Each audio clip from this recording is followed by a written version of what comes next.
শুভেচ্ছা ও ভালোবাসা শাইন হ্যান্ডরাইটিংয়ের পক্ষ থেকে। আমি আছি মোহাম্মদ শাহিন স্যার আপনাদের সঙ্গে। আজকে একটা খুব ক্রিটিক্যাল একটা জিনিস আপনাদের মাঝে তুলে ধরবো, সেটা হয়তো আপনারা কোনোদিনই কল্পনা করেননি, কোনোদিনও শোনেননি। বিশেষ করে যে আপনার সন্তান যদি পড়ালেখায় অনেক ভালো, দেখা যায় ফার্স্ট বয়, কিন্তু আপনি তাকে ছেড়ে দেন না, অর্থাৎ বিকালে তাকে ঘুরতে দেন না, এতে সে মানসিকভাবে ডিপ্রেশনে পড়ে।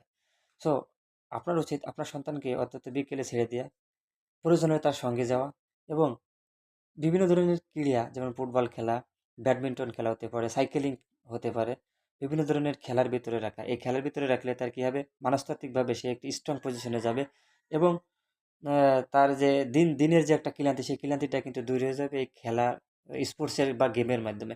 তো আপনার সন্তানকে আপনি প্রতিনিয়ত পড়ার পাশাপাশি বিকেলবেলা তাকে গেমের মাঠে নিয়ে যাবেন, বিভিন্ন ধরনের খেলা তাকে খেলাবেন এবং এই খেলার উপর, এই খেলার যখন সে খেলবে তখন আস্তে আস্তে কিন্তু তার শারীরিক মানসিকভাবে একটি সুন্দর পরিবেশ তৈরি তৈরি হবে, একটি মানসিক, একটা সুন্দর মানসিক তৈরি হবে।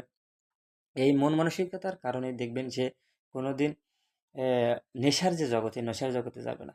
এজন্য বলা হয়ে থাকে যে স্পোর্টস বা গেম হচ্ছে নেশা। যদি স্পোর্টস বা গেম কেউ খেলে তাহলে নেশা তাকে ছুঁতে পারে না।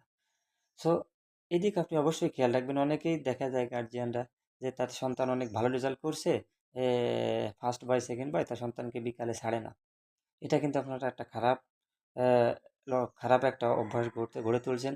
কারণ তার যে প্রেশার, একদিনের যে প্রেশার, যে একদিনের যে লোড পড়ে তার ব্রেনে, পড়ালেখার লোড, এই লোডটা সে যখন 1-2 ঘন্টা বাইরে খেলবে তখন এই লোডটা কিন্তু অনেকাংশে কমে যাবে।